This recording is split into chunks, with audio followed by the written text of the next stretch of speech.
जय हिंद दोस्तों, मैं पिंकेश यादव रोजगार विद पिंकेश में आपका स्वागत करता हूं। आज हम बात करने वाले हैं एनसीसी के बारे में। तो आज का जो हमारा टॉपिक है वो है एनसीसी क्या है। एनसीसी क्या है, एनसीसी कैसे ज्वाइन करें और एनसीसी से हम सेना में कैसे अधिकारी तक बनते हैं और कैसे सेना ज्वाइन कर सकते हैं। तो आज मैं एनसीसी की पूरी जानकारी, पूरी डिटेल, क्या प्रोसेस है उसका एनसीसी ज्वाइन करने का, पूरी जानकारी आपको दूंगा। तो वीडियो शुरू करने से पहले अगर आपने हमारे चैनल को अभी तक सब्सक्राइब नहीं किया तो चैनल को सब्सक्राइब करके बेल आइकन जरूर दबा दें ताकि अगली वीडियो का नोटिफिकेशन आपको आसानी से मिल सके। तो चलिए सबसे पहले आज का हम बात करते हैं एनसीसी क्या है। उसके बाद फिर बात करेंगे एनसीसी कैसे ज्वाइन करें और फिर एनसीसी से सेना में कैसे ऑफिसर बनते हैं। पूरी डिटेल मैं आपको बताऊंगा एक एक करके, तो वीडियो को अंत तक जरूर देखें। तो चलिए शुरू में मैं बात करूंगा पहले एनसीसी क्या है। तो एनसीसी एक युवा संगठन है भारत का, जो कि सबसे बड़ा संगठन है, भारत का राष्ट्रीय संगठन है, युवा संगठन, जो कि इसमें कम से कम हर साल लगभग 13 से 14 लाख युवा पास आउट होते हैं, जो कि देश युवाओं के अंदर, भारतीय युवाओं के अंदर देश प्रेम की भावना जागरूक करता है और देश के लिए सेवा के लिए प्रेरित करता है और सेना के लिए सपोर्ट करता है। तो हम बात करते हैं कि भारत में पहले सबसे पहले बात करें हम कि एनसीसी की आवश्यकता जो है तो क्यों पड़ी। तो एनसीसी की आवश्यकता हमें जब पड़ी जब हम 1962 में चीन के साथ युद्ध कर रहे थे। उस समय हमारे जो पंडित जवाहरलाल नेहरू जो प्रधानमंत्री थे, उन्होंने इसकी आवश्यकता को देखा। उन्होंने कहा कि जिस समय हमारे जो सैनिक थे वो की बहुत ज़्यादा कमी पड़ी थी उस समय 1962 के युद्ध में, तो इस एनसीसी का गठन कराया गया था। तो इसकी गठन की हम बात करें तो एनसीसी का गठन जो है वो 1948 में 16 जुलाई 1948 को हुआ था और इसकी जो स्थापना की थी वो थे पंडित हृदयनाथ कुजरू ने की थी इसकी स्थापना। तो ये एनसीसी एक 3 साल का एक ट्रेनिंग कोर्स होता है जो कि स्टूडेंट आप पढ़ाई के साथ साथ इसे पूरा कर सकते हैं, जिसके द्वारा आप एनसीसी जुड़ी पूरी ट्रेनिंग को सीखते हैं। तो बात करते हैं कि हम एनसीसी कैसे ज्वाइन कर सकते हैं। तो एनसीसी ज्वाइन, पहले तो एनसीसी बता दूं मैं एनसीसी कितने प्रकार के। एनसीसी में 3 डिवीजन होती हैं, एक सीनियर डिवीजन और एक जूनियर डिवीजन और एक होती है वुमेन डिवीजन, यानी कि महिला डिवीजन। तो जूनियर डिवीजन की हम बात करें तो जूनियर डिवीजन में जो है वो 9th और 10th के बच्चे जो होते हैं, 9th या 10th क्लास के जो स्टूडेंट होते हैं वो जूनियर डिवीजन को ज्वाइन कर सकते हैं। जूनियर डिवीजन जो होती है वो 2 साल की होती है। आपको 2 साल पूरे करने के बाद आपको ए सर्टिफिकेट प्राप्त होता है जूनियर डिवीजन में। उसके बाद अगर बात करें सीनियर डिवीजन की, तो सीनियर डिवीजन जो है वो 3 साल की होती है और सीनियर डिवीजन या तो आप 11वीं कक्षा से ज्वाइन कर सकते हो या फिर आप बैचलर डिग्री के साथ साथ ग्रेजुएशन की जब डिग्री पूरी करते हो तो ग्रेजुएशन की डिग्री के साथ साथ आप उसे फाइनल कर सकते हो।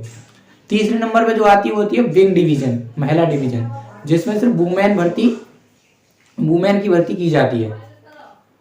तो आप ये 3 तरह से एनसीसी ज्वाइन कर सकते हो, जूनियर डिवीजन, सीनियर डिवीजन और महिला डिवीजन। महिला डिवीजन में सिर्फ महिलाएं ज्वाइन कर सकती हैं, लड़कियां ज्वाइन कर सकती हैं, उसमें लड़के ज्वाइन नहीं कर सकते। तो इसमें भी अलग अलग, एनसीसी में भी अलग अलग, जैसे थल सेना और वायुसेना और ये नेवी है अपने देश की, उसी तरह से एनसीसी भी अलग, तीनों सेनाओं की अलग अलग है।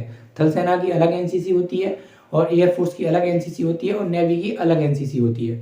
तीनों फोर्सेस की अलग अलग एनसीसी का यूनिट है जिसके द्वारा आप एनसीसी कर सकते हैं। तो इसकी हर डिस्ट्रिक्ट या मंडल लेवल पर एक यूनिट बनाई जाती है, उस यूनिट का एक ऑफिस होता है डिस्ट्रिक्ट या मंडल लेवल पर, उसी द्वारा फिर कॉलेज के लिए वो सीटें वितरण की जाती हैं और जिस कॉलेज में आप एनसीसी होती है उस कॉलेज में एडमिशन लेके और उसमें एनसीसी ज्वाइन कर सकते हैं। तो एनसीसी ज्वाइन करने का तरीका, जैसे आप अगर 11वीं कक्षा से सीनियर डिवीजन ज्वाइन कर रहे हैं तो ज्वाइन करने का जो तरीका है वो आप 11वीं कक्षा में जैसे जिस कॉलेज में एनसीसी है उसमें एडमिशन लेना होगा। एडमिशन लेने के बाद उसमें क्या होता है, एनसीसी का प्रोसेस होता है, भर्ती की एक प्रक्रिया चालू की जाती है। जैसे कि आप आर्मी की भर्ती करते हो, आर्मी की भर्ती देखते हो, उसी प्रकार से इसकी पूरी प्रक्रिया होती है। आपकी रनिंग कराई जाएगी, फिजिकल में आपका चेस्ट कंप्लीट किया जाएगा, हाइट देखी जाएगी और आप से पूरा फिजिकल टेस्ट आपका कंप्लीट कराया जाएगा। जब आप फिजिकल टेस्ट कंप्लीट कर दोगे तो फिर आपका एक मेडिकल टेस्ट होता है। मेडिकल टेस्ट करने के बाद आपका मेडिकल टेस्ट और फिजिकल टेस्ट आप उसी दिन कंप्लीट हो जाता है। फिर उसके बाद आपका एक डेट निश्चित की जाती है जिस डेट को आपका वो रिटन एग्जाम लेते हैं। फिर आपको एक नॉर्मल रिटन एग्जाम देना होता है। जब आप रिटन एग्जाम क्वालिफाई करोगे उसके बाद आपका फाइनल मेरिट बन के आती है। उस मेरिट के आधार पर आपका एनसीसी के लिए चयन किया जाता है। तो आप 11वीं कक्षा से एनसीसी ज्वाइन कर सकते हैं सीनियर डिवीजन, जो कि आपको बहुत फायदेमंद है। जूनियर डिवीजन है वो बहुत ही कम फायदेमंद होती है, उससे हम ज़्यादा बेनिफिट नहीं है। लेकिन जो सीनियर डिवीजन है उससे आपको बहुत फ़ायदा मिलता है। सीनियर डिवीजन आप 3 साल में 2 साल आप 11वीं और 12वीं में पूरी कर सकते हैं। 12वीं में जब होते हैं तो आपको उस टाइम पे एक 20 प्रमाण पत्र मिल जाता है। इसकी अगर हम बात करें क्या क्या पूरा प्रोसेस होता है बी प्रमाण पत्र प्राप्त करने का, तो बी प्रमाण पत्र जब आपको प्राप्त होता है तो सबसे पहले आपको 1 साल की जो है परेड स्कूल के द्वारा जो कराई जाती है, स्कूल में ही आपकी 1 साल तक परेड चलती है जब आप भर्ती होते हैं उस टाइम पे।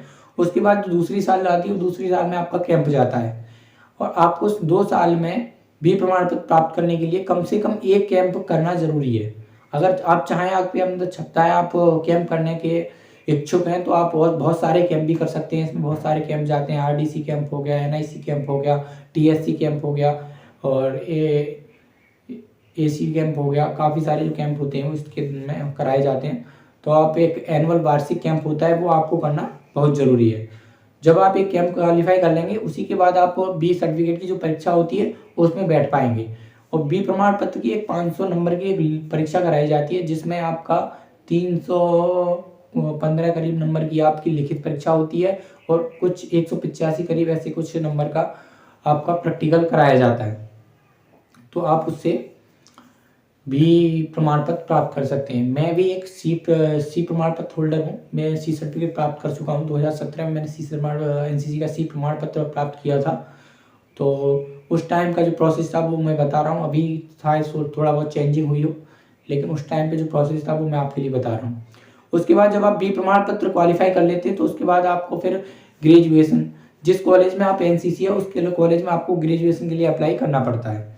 आप ग्रेजुएशन के लिए अप्लाई करेंगे, फिर उसके बाद आपको एनसीसी उसमें सी सर्टिफिकेट के लिए ज्वाइन कर सकते हैं। सी सर्टिफिकेट के लिए ज्वाइन करेंगे, फिर आप सी सर्टिफिकेट में भी आपका यही प्रोसेस रहता है कि आपको 1 कैंप जरूरी होता है करना 1 साल में 1 कैंप करना होगा। और उसके बाद आपका सी प्रमाण पत्र की भी एक लिखित परीक्षा होती है 500 नंबर की, उसको आपको पास ही करना जरूरी है। बी प्रमाण पत्र तो बहुत आसानी से लोग प्राप्त कर लेते हैं, लेकिन सी प्रमाण पत्र करना इतना आसान नहीं है। लगभग एक यूनिट में 500 से 600 बच्चे इस एग्जाम में बैठते हैं और उसमें से लगभग आपको बता दूं 50 या 60 के आसपास बच्चे ही उस एग्जाम को क्वालिफाई कर पाते हैं एक बार में।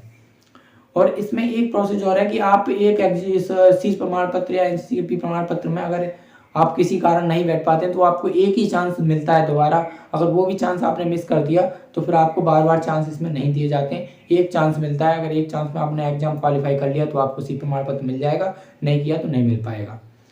तो ये था इसका पूरा प्रोसेस, कैसे कैसे आप एनसीसी का सी प्रमाण पत्र प्राप्त कर सकते हैं। अब बात कर लेते हैं हम एनसीसी के फायदे के बारे में। एनसीसी का क्या क्या बेनिफिट है, इससे कहाँ कहाँ हमें बेनिफिट मिलता है। तो नंबर 1 हम बात करें फोर्सेज लाइन में, तो आजकल पता है आपको, अब तो ये सब किसी में मान्य कर दिया गया है। अगर आपके पास एनसीसी का बी प्रमाण पत्र है और सी प्रमाण पत्र है तो आप किसी भी फोर्स लाइन के लिए अगर अप्लाई करते हो, या वो पुलिस हो या बीएसएफ, सीआईएसएफ, आईटीबीपी, जितने भी अर्धसैनिक बल हैं या कुछ भी है, किसी में भी आप अप्लाई कर सकते हो। तो उसमें आपको लिखित परीक्षा में 10% अंकों में छूट मिलती है। 10 से 5% भी मिलती है, 10% भी मिलती है। अलग अलग अपनी फोर्सेज वाइज है कि कौन सी फोर्स कितने % की आपको छूट देना चाहती है, लेकिन हाँ हर फोर्स में आपको छूट मिलती जरूर है। अब बात करते हैं आर्मी के बारे में। आर्मी में इसमें क्या बेनिफिट है, तो आर्मी में अगर आप जीडी या फिर ट्रेडमैन्स में के लिए अप्लाई कर रहे हैं और ट्रेडमैन्स की आप भर्ती देख रहे हैं तो आपको सिर्फ फिजिकल देना होगा। फिजिकल और आप मेडिकल आपका अगर फिट है तो आपको रिटन एग्जाम नहीं देना होता अगर आपके पास सी प्रमाण पत्र है। तो अगर बी प्रमाण पत्र है तो आपको 10 नंबर की छूट मिलेगी। अगर बी प्रमाण पत्र नहीं है तो आपको सीधा सी प्रमाण पत्र है तो सी प्रमाण पत्र से आपको रिटन की कोई ज़रूरत नहीं है। आपने अगर फिजिकल क्वालिफाई कर दिया है, अगर मेडिकल क्वालिफाई कर दिया है तो आप सीधा सेना में भर्ती हो सकते हैं। तो ये तो थी सिपाही रैंक की प्रक्रिया, आप सिपाही रैंक में कैसे हो सकते हैं। अब बात करते हैं हम ऑफिसर के लिए, सेना में जो अधिकारी हैं वो कैसे बनते हैं, इससे उसके लिए भी प्रोसेस है। तो आप अगर सीडीएस के द्वारा अप्लाई कर रहे हैं तो सीडीएस के लिए भी इसके कुछ चुनिंदा पद होते हैं, लगभग 50 वैकेंसी करीब होती हैं, जिसमें आप डायरेक्ट आपको सीडीएस का जो होता है वो एग्जाम नहीं देना होता, डायरेक्ट आप इंटरव्यू के लिए सिलेक्ट किए जाते हो। उसी प्रकार से आपको एनडीए में भी आपकी कुछ सीटें रिजर्व होती हैं एनसीसी वालों के लिए।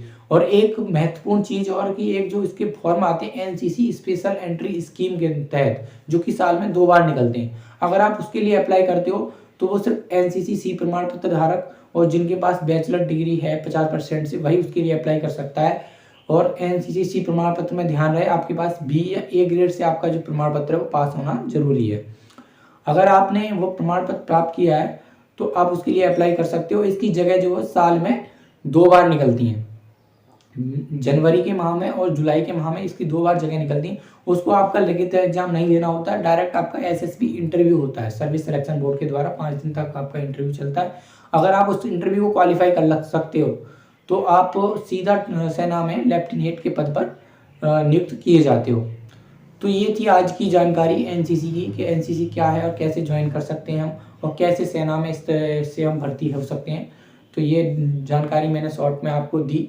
ऐसे और वीडियो के लिए हमारे चैनल को सब्सक्राइब कर दें, और हर सरकारी जॉब से जुड़ी खबरें मैं आपके लिए लेके आता रहता हूँ। हर सरकारी जॉब के बारे में पूरी जानकारी आपको इस चैनल पर मिलेगी। अगली वीडियो आने तक हमारे चैनल पर सब्सक्राइब करें, और अगली वीडियो आने तक हमारा वेट करें। तब तक के लिए जय हिंद।